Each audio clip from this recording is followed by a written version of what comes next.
Tu vas devoir te débrouiller tout seul, petit. Ces mots ont été crachés par Douglas avec un sourire en coin, le même qu'il arborait lorsqu'il racontait une de ses blagues humiliantes pendant le dîner. Mais cette fois-ci, ce n'était pas une blague. C'était une blague vécue.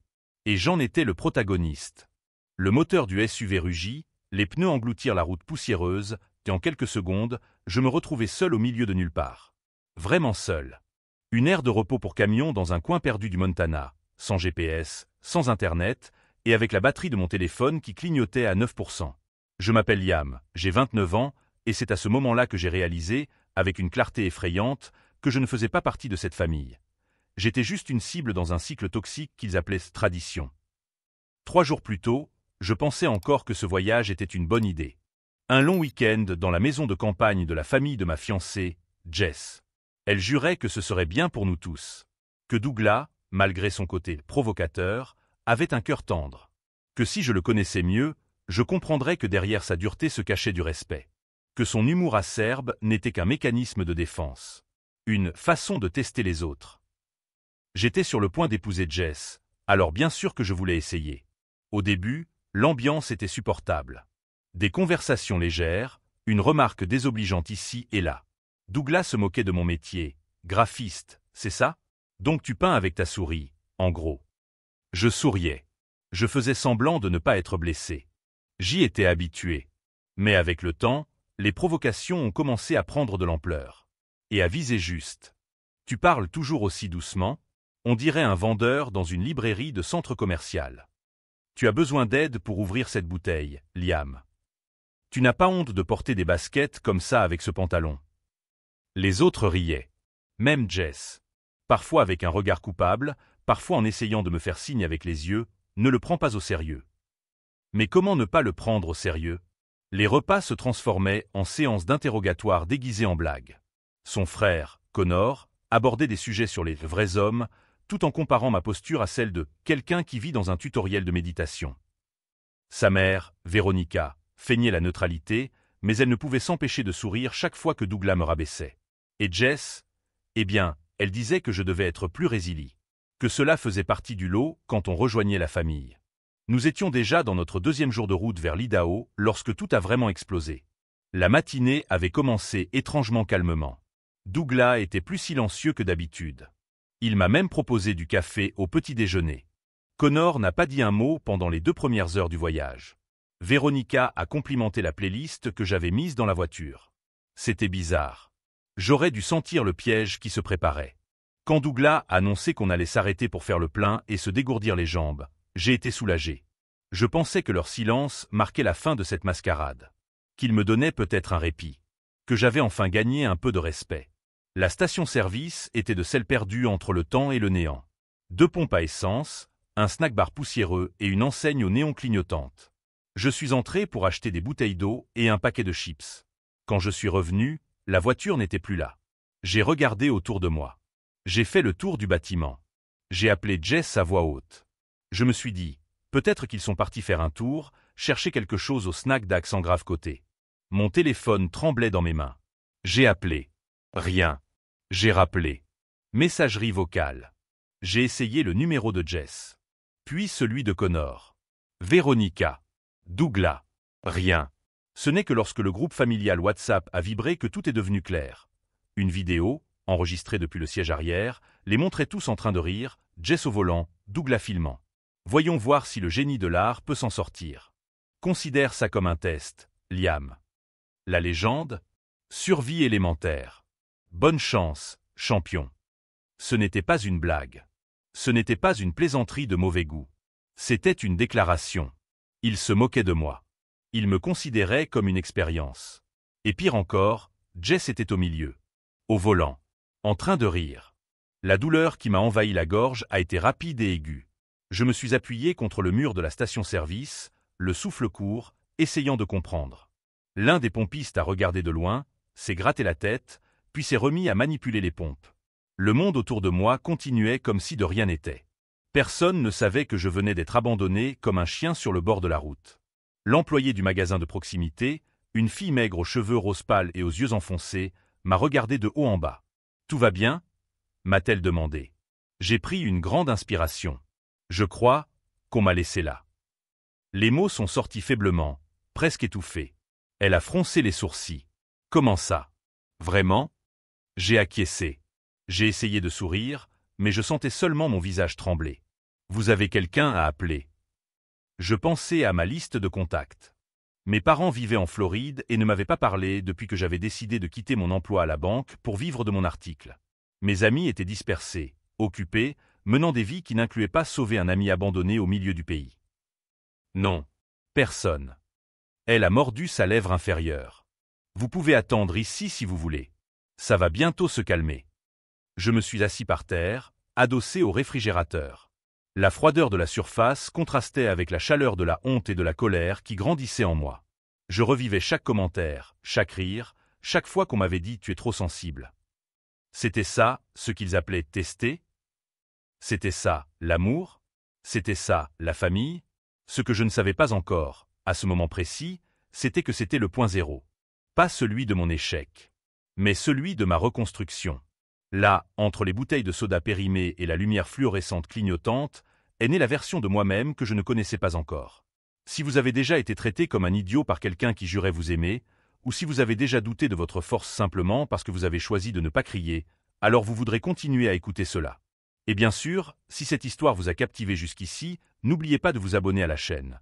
Ce qui va suivre vous montrera clairement que parfois, être abandonné n'est pas la fin. Ce n'est que le début. Car tandis que Douglas riait avec ses enfants, pensant avoir gagné, il ne se doutait pas de ce que j'étais sur le point de découvrir dans cette petite ville, et comment cela allait tout changer. Douglas Wilson a toujours été le genre d'homme qui dominait n'importe quelle pièce par le son de sa voix. Il était à la tête de sa propre entreprise d'ingénierie, un homme d'affaires charismatique, mais qui traitait chaque interaction comme une négociation. Chaque conversation avec lui ressemblait à un test déguisé. Chaque dîner en famille était un entretien. Avec Douglas, on n'était jamais vraiment en sécurité, seulement en période d'observation. Avec moi, cela a commencé dès notre première rencontre. Jess et moi étions ensemble depuis 7 mois lorsque je lui ai été présenté. Poignée de main ferme, regard direct, sourire qui ressemblait davantage à une évaluation silencieuse. « Alors, c'est toi l'artiste », a-t-il dit en traînant le « T », comme si c'était une insulte. Jess a toujours eu des goûts particuliers. Elle a ri, nerveuse. J'ai ri aussi. Mais dès cet instant, quelque chose s'est fermé. Au fil des mois, il est devenu évident que Douglas ne me respectait pas. Pour lui, j'étais instable, faible, peu fiable. Les gens créatifs sont trop sensibles, disait-il entre les lignes. Il voyait le monde comme une lutte constante entre dominant et dominé. Et dans le scénario qu'il écrivait, je ne servais même pas d'antagoniste, j'étais juste un faire-valoir comique. Connor, le fils aîné, était le portrait craché de son père, à la différence que sa cruauté était plus juvénile. Il adorait jouer au grand frère, qui trouvait drôle tout ce qui m'énervait.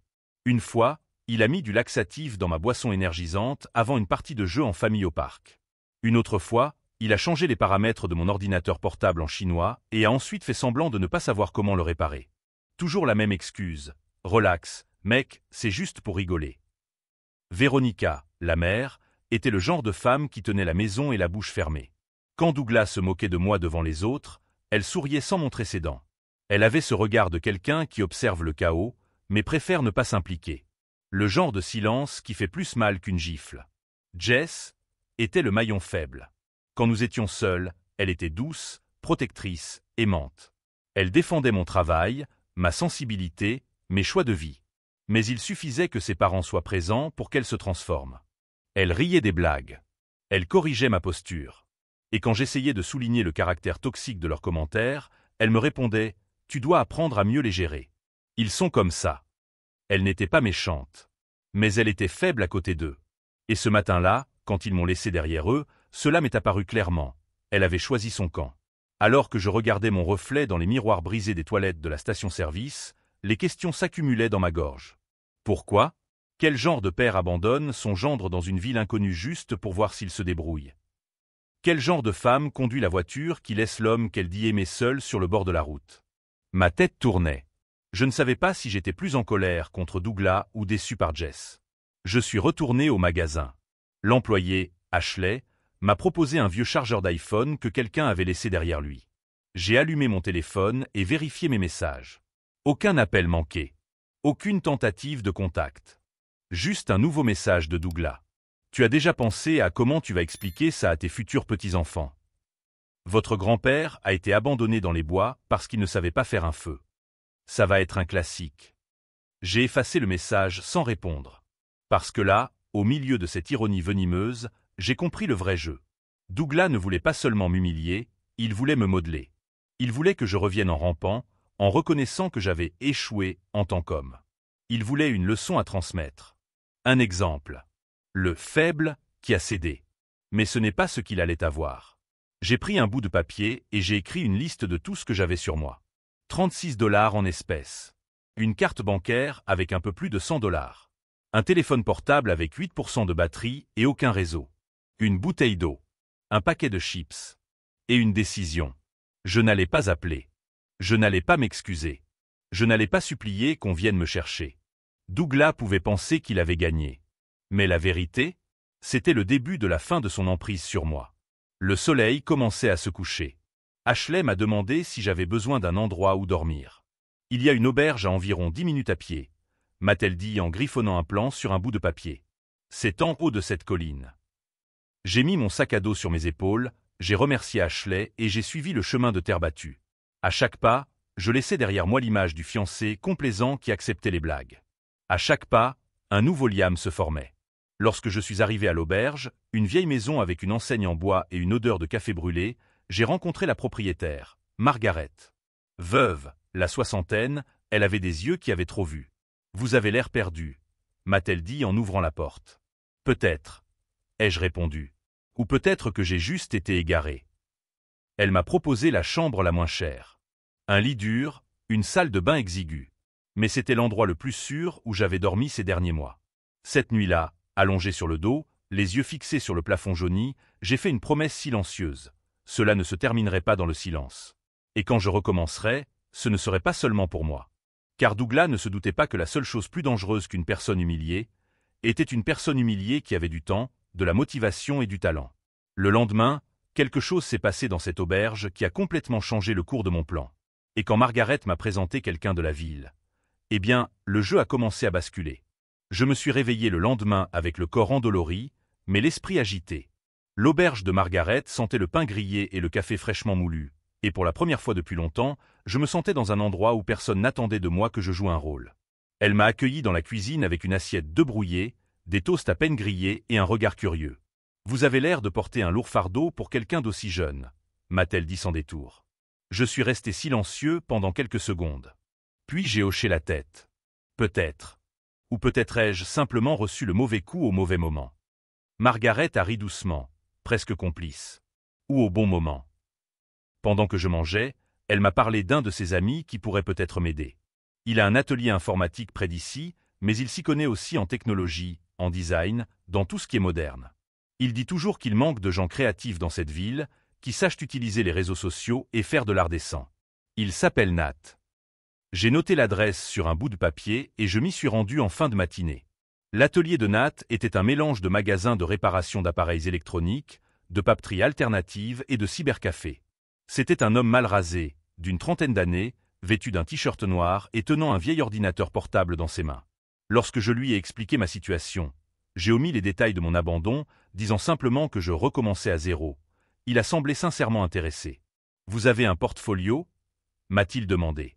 « Oui » ai-je répondu en sortant mon téléphone, en espérant que la connexion Internet du magasin fonctionne. Je lui ai montré quelques projets de branding, des flyers, des illustrations numériques. Nat a cliqué, agrandi, froncé les sourcils, dans le bon sens. « Vous êtes doué » m'a-t-il dit sincèrement. Et la ville a besoin de quelqu'un qui s'y connaît en visuel. La plupart des entreprises ici utilisent encore des logos créés dans Word. Il m'a proposé 2 projets presque immédiatement. Refaire la façade d'un café local et redessiner l'identité visuelle du marché communautaire annuel. C'était peu d'argent, mais suffisant pour me permettre de tenir quelques jours et, surtout, me donner une raison de rester. Au fil des jours, ma présence là-bas a commencé à prendre tout son sens. Margaret est devenue une sorte de mentor silencieux, m'offrant des conseils voilés entre 2 tasses de thé. Nat m'a présenté au réseau de petits entrepreneurs de la ville, et je me suis intégré. Peu à peu, l'endroit où j'avais été abandonné n'était plus qu'un point sur la carte. Et le nom Douglas, qui me faisait grincer des dents auparavant, a commencé à nourrir une autre forme d'énergie. Ce n'était plus de la douleur. C'était une stratégie. Un mois plus tard, j'avais déjà 4 clients réguliers, je dormais paisiblement et je commençais à me sentir libre. C'est alors que j'ai reçu l'email de Jess. Objet, on peut parler. J'ai mis 1 heure à l'ouvrir. Quand je l'ai enfin fait, j'ai lu chaque mot comme si je tenais une allumette allumée entre mes doigts. Liam, j'essaie de comprendre tout ce qui s'est passé. Je te jure que je ne savais pas qu'il ferait ça. Je pensais que c'était juste une provocation idiote, comme d'habitude. Je n'aurais jamais imaginé qu'il te laisserait vraiment. Quand j'ai compris que tu ne plaisantais pas, que tu n'allais pas appeler, j'ai eu peur. Et je me suis tue. Ça m'a détruite. Elle terminait en disant qu'elle m'aimait, qu'elle voulait parler, qu'elle était prête à quitter sa famille si je lui disais que je voulais toujours être avec elle.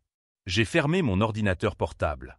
Je me suis dirigé vers la fenêtre de la chambre de l'auberge et je suis resté là à regarder le coucher du soleil.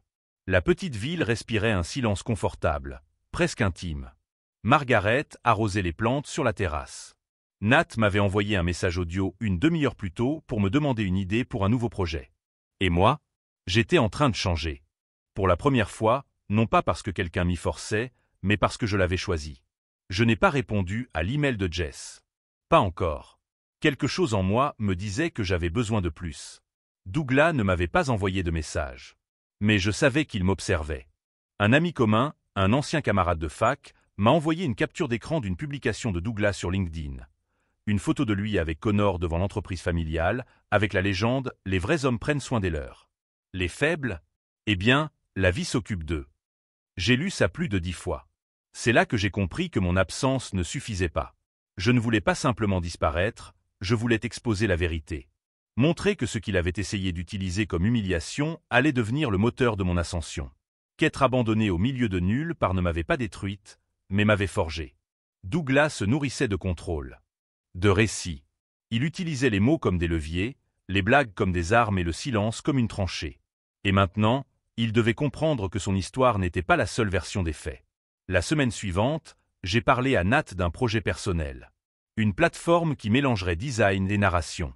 Quelque chose qui pourrait donner la parole à des personnes qui, comme moi, ont été réduites au silence au nom de la famille, de la tradition ou d'un test de caractère. Quelque chose qui aurait une portée. Quelque chose qui pourrait grandir et déranger. Tu veux transformer ton expérience en contenu? M'a demandé Nat, curieux. Pas seulement en contenu, ai-je répondu. En outils, en armes. Et c'est exactement ce que nous avons fait.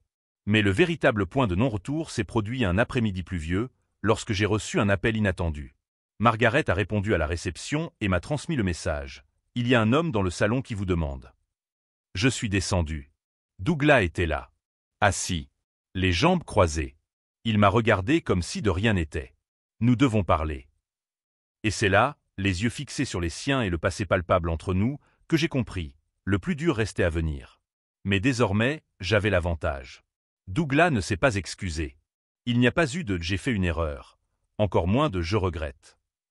Juste ce regard clinique habituel, comme s'il évaluait la performance d'un employé qu'il allait licencier avec un faux compliment à la porte.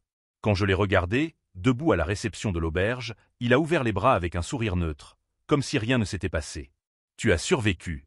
Impressionnant », a-t-il dit, comme s'il commentait la météo. Margaret, sensible à l'ambiance, a servi 2 cafés et est sortie discrètement. Je suis resté debout. Je voulais qu'il soit clair, dès le début, qu'il n'avait pas le contrôle. « Tu penses que c'est un jeu ?» ai-je demandé. « Non. Je pense que c'est un processus. Tu l'as surmonté, Liam. J'ai prouvé ce que j'avais besoin de prouver. Tu es plus fort que tu ne le semblais. Tu m'as laissé dans une station-service, Douglas. » Exactement. Et regarde le résultat. Tu t'es épanoui. Son audace était surréaliste. Il croyait vraiment que ce qu'il avait fait était une sorte de leçon, que le traumatisme qu'il m'avait infligé m'avait rendu meilleur. La distorsion morale était telle qu'elle en était presque comique. Mais à ce moment-là, j'ai compris quelque chose de crucial.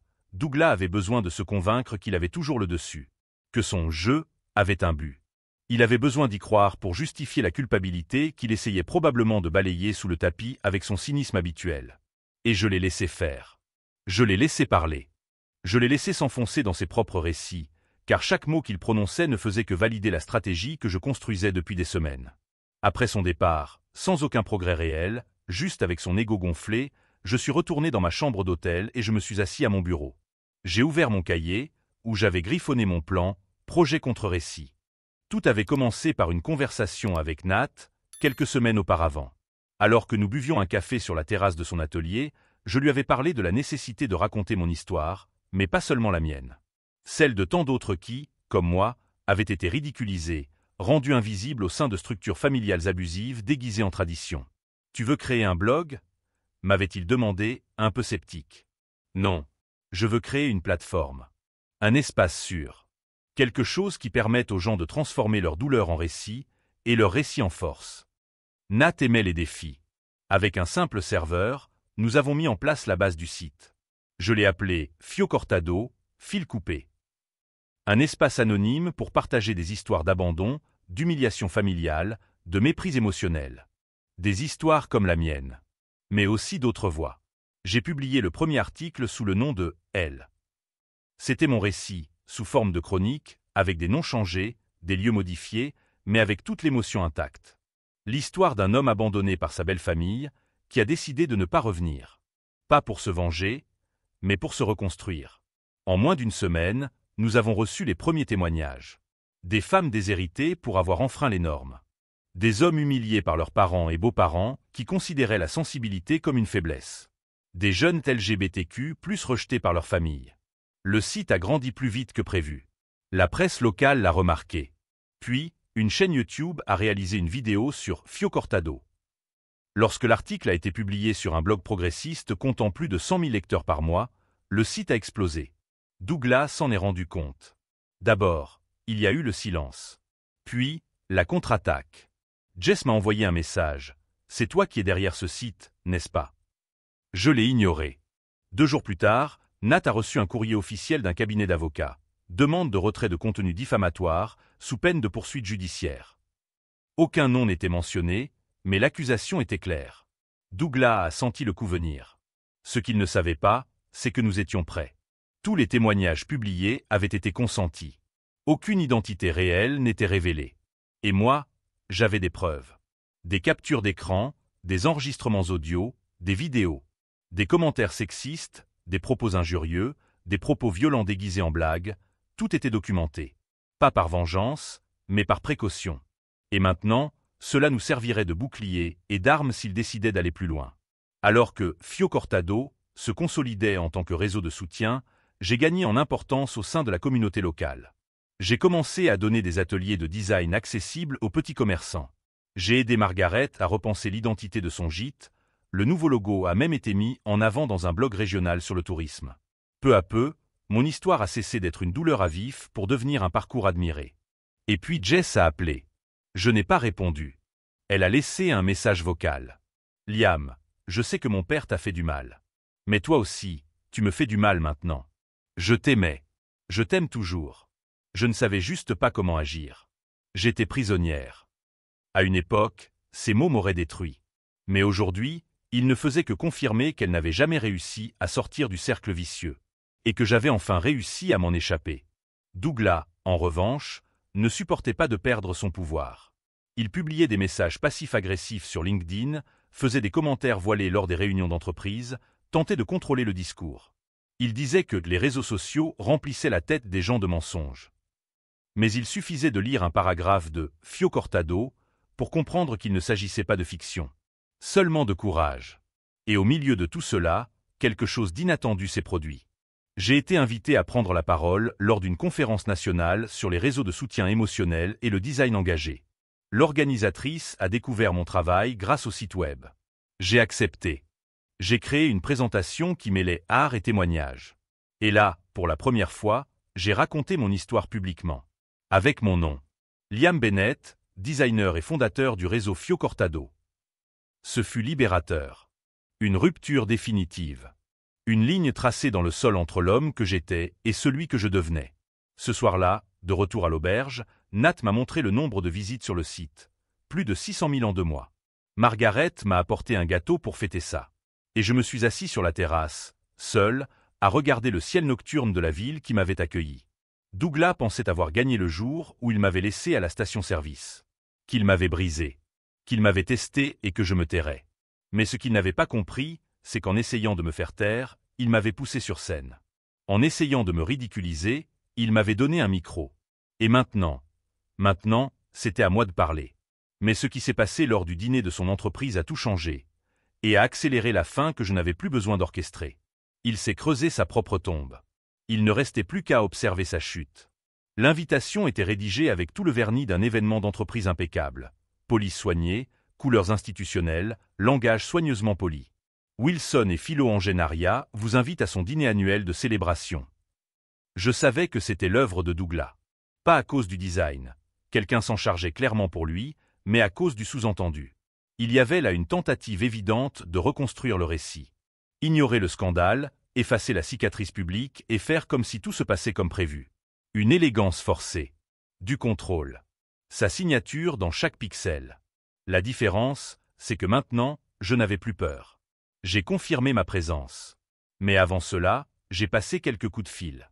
J'ai parlé à l'équipe organisatrice de l'événement, au conférencier principal.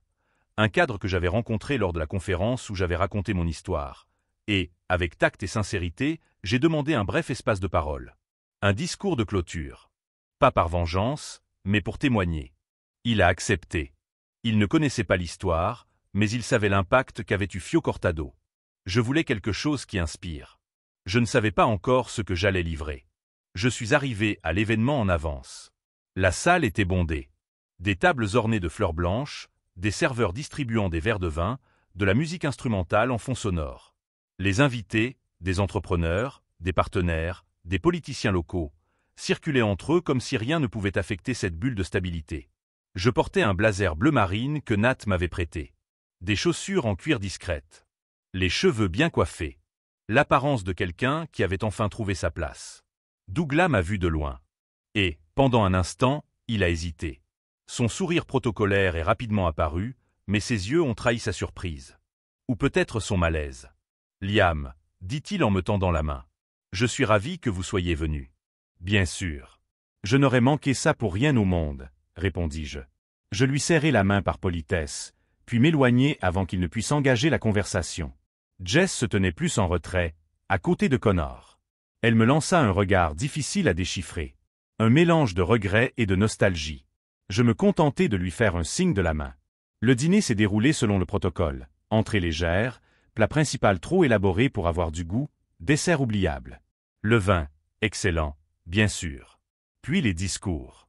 Le président du conseil d'administration a parlé des « innovations dans le respect de la tradition ». Une chef de projet a loué la force du leadership qui a formé le fondement éthique de l'entreprise. Chaque phrase semblait avoir été écrite par un comité juridique. Tout était fait pour redorer l'image de Douglas sans le nommer. Puis, on m'a appelé sur scène. La présentatrice m'a présenté comme le fondateur de l'une des initiatives les plus importantes en matière de soutien émotionnel en entreprise aujourd'hui, un titre que j'aurais trouvé exagéré il y a peu de temps. Maintenant, il me semblait approprié.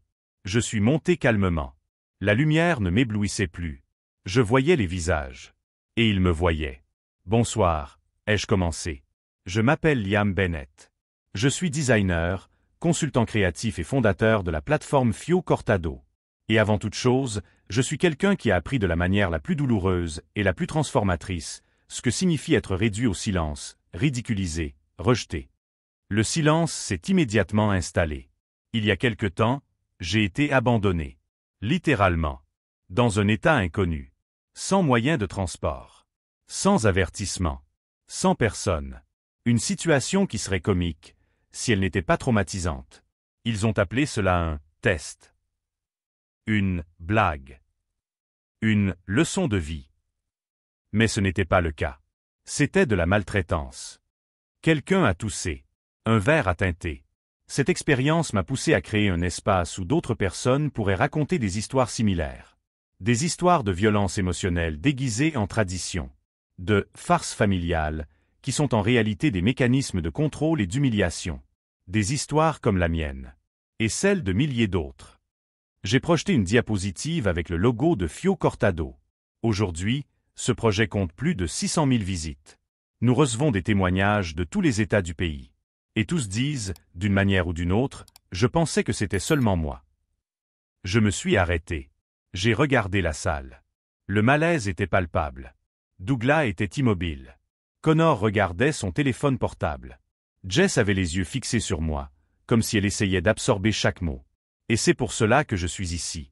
Pas pour dénoncer des noms, mais pour montrer que même quand on essaie de nous briser, nous pouvons transformer la ruine en fondation. La douleur en objectif. Le silence en tribune. Dernière diapositive, Fio Cortado, parce que personne d'autre n'a le droit de définir votre valeur. Applaudissements. Timide au début, puis plus fort. Réel. Sincère. Je suis descendu de la scène, le corps chaud et l'esprit léger. Je suis passé à côté de Douglas. Il ne m'a pas regardé. Jess a essayé de s'approcher. J'ai secoué la tête, un refus gentil mais ferme. J'ai continué à marcher. Ce soir-là, mon nom est devenu un sujet tendance sur Twitter. La vidéo a été postée par l'un des participants et s'est répandue comme une traînée de poudre. Les sites d'information ont repris mes propos. Les blogs économiques ont commenté. Des interviews ont été demandées. Des invitations ont afflué. Mais le plus impressionnant n'est pas venu d'Internet. Il est venu de Wilson et Philo elle-même. 4 jours plus tard, le conseil d'administration de l'entreprise a publié un communiqué officiel. À l'unanimité, Douglas Wilson sera démis de ses fonctions exécutives pour une durée indéterminée, en raison d'un comportement incompatible avec les valeurs institutionnelles de l'entreprise.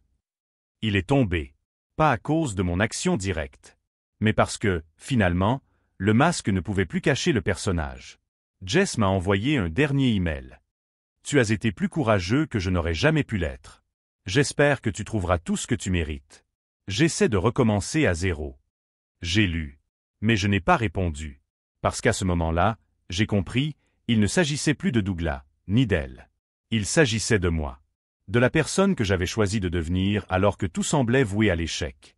La vengeance qu'il pensait orchestrer s'est transformée en miroir. Et il a été contraint de se regarder en face, sans contrôle, sans applaudissements, sans montage. 2 mois après la nuit où j'ai exposé Douglas devant son propre public, j'ai reçu une lettre postée à Chicago. C'était une enveloppe épaisse, avec du papier texturé et le blason d'un cabinet d'avocats connu pour gérer les successions de familles fortunées. Le genre de papier qui symbolise généralement le pouvoir, le contrôle, ou dans ce cas, le dénouement final d'un cycle qui semblait interminable. Je l'ai ouvert avec précaution. À l'intérieur, outre les documents juridiques, se trouvait une courte lettre. Monsieur Liam Bennett, nous vous informons que, sur décision des associés fondateurs de Wilson et Fils Ingénierie, le patrimoine net de la société, après la vente partielle de ses actifs, sera redistribué entre les héritiers légaux et Monsieur Bennett, considéré par Douglas Wilson comme faisant partie intégrante de la structure familiale pendant les années de fiançailles avec Madame Jessica Wilson. J'ai ri. Baisse. Sec. Je n'avais même pas eu besoin d'une alliance pour devenir l'héritier d'un empire qui m'avait traité comme un déchet. C'était symbolique. Et en même temps ironique. La somme était considérable. Pas de quoi changer le monde, mais plus que suffisant pour réécrire le mien. Avec les papiers, il y avait une lettre manuscrite. L'écriture ferme de Véronica sautait des lignes avec ce ton passif-agressif si familier. Mais quelque chose avait changé. Liam, tu as été blessé par nous d'une manière que je commence seulement à comprendre. Douglas admet rarement ses erreurs, mais c'est lui qui a inclus ton nom dans ce partage. Il ne le dit peut-être pas à voix haute, mais c'est l'excuse la plus claire que je lui ai jamais vu faire. J'espère que, où que tu sois, tu vas bien. Avec mes regrets V. J'ai lu la lettre 3 fois. Je n'ai ressenti aucune émotion forte. Il n'y a pas eu de catharsis. Juste une acceptation sereine. Parce qu'à ce moment-là, j'étais déjà devenu quelqu'un qui n'avait plus besoin de cette reconnaissance. Elle était superflue. J'ai utilisé une partie de l'argent pour développer Fio Cortado. Nous avons loué un local en ville, créé des ateliers en présentiel, commencé à former des thérapeutes partenaires, et Nat est devenu mon associé officiel. Margaret a pris sa retraite définitive, mais elle passe de temps en temps, prendre un café et donner son avis non sollicité. Elle est officiellement notre consultante honoraire. Le projet est devenu une référence nationale en matière de santé émotionnelle pour les jeunes adultes. Il a fait l'objet de séminaires, a été invité à participer à des conférences sur les ressources humaines et a même inspiré des initiatives gouvernementales de soutien aux victimes de violences psychologiques. Nous avons transformé le silence en mouvement. Mais je ne me suis pas arrêté là. J'ai commencé à travailler avec de petites entreprises pour créer des cultures organisationnelles saines. Des entreprises familiales, notamment. L'ironie m'accompagnait. Moi, façonné par l'échec affectif d'une de ces structures, j'aidais désormais d'autres personnes à ne pas reproduire le même cycle. Et c'était précisément ce regard critique, honnête et sensible qui rendait mon travail précieux. La dernière fois que j'ai vu Jessica, c'était lors d'un événement de design à Denver. Elle était avec un groupe de collègues et m'a vu avant que je ne la remarque. Elle s'est approchée avec précaution. Son regard était différent, sans culpabilité, sans arrogance. Juste de la fatigue et une certaine forme de paix. « Tu as réussi », m'a-t-elle dit avec un sourire timide. « Oui », ai-je répondu. « Et toi ?» « J'essaie. J'apprends encore à distinguer ce qui m'appartient vraiment de ce qu'on m'a mis dans la tête. » Nous nous sommes quittés là. Sans promesse, sans réconciliation. Juste la reconnaissance mutuelle que nous avions survécu. Et que nos versions passées étaient mortes dans cette station-service, avec le vieux rêve d'une famille. Aujourd'hui, je vis dans une maison en bois clair, avec de grandes fenêtres orientées vers l'est. Je me réveille avec le soleil. J'ai un chien qui s'appelle Cédar, une bibliothèque remplie de livres soulignés et un hamac où j'écris mes chroniques hebdomadaires. Je reçois parfois des lettres de lecteurs. Parfois, seulement le silence. Et les deux sont les bienvenus. J'ai appris à apprécier les vides non pas comme une absence, mais comme un espace. Je rêve encore parfois de la route de terre du Wyoming. Du ciel dégagé. Du bruit du vent. Mais quand je me réveille, je sais que ce moment ne me définit plus. Il m'a poussé. Il m'a brisé. Il m'a façonné. Mais c'est moi qui ai choisi ce que je ferai des morceaux. Quant à Douglas, la dernière nouvelle que j'ai eue de lui venait d'un article de journal. Il avait officiellement quitté l'entreprise pour raison de santé. Aucune déclaration. Aucune tentative de contact. Peut-être parce qu'au fond, il savait qu'il n'y avait plus de retour possible. Et vous savez quoi? Je lui en suis reconnaissant. Je lui suis reconnaissant de m'avoir laissé dans cet état inconnu, car c'est là que j'ai commencé à me trouver. C'est quand personne ne m'a cherché que j'ai appris à m'écouter. C'est quand j'ai été exclu que j'ai découvert que je pouvais m'inclure dans les endroits que je construirais moi-même. Si vous êtes arrivé jusqu'ici et que cette histoire vous a touché d'une manière ou d'une autre, respirez. Vous aussi, vous pouvez vous reconstruire. Vous aussi, vous pouvez briser le cycle. Et quand vous serez prêt, je vous invite à rester ici. Abonnez-vous à la chaîne, suivez nos vidéos. Parce qu'ici, nous n'attendons pas la rédemption, nous créons de nouveaux départs. Et si un jour quelqu'un vous dit qu'il vous a laissé derrière lui, pour votre bien, rappelez-vous, votre bien commence quand vous choisissez pour vous-même. Et personne d'autre.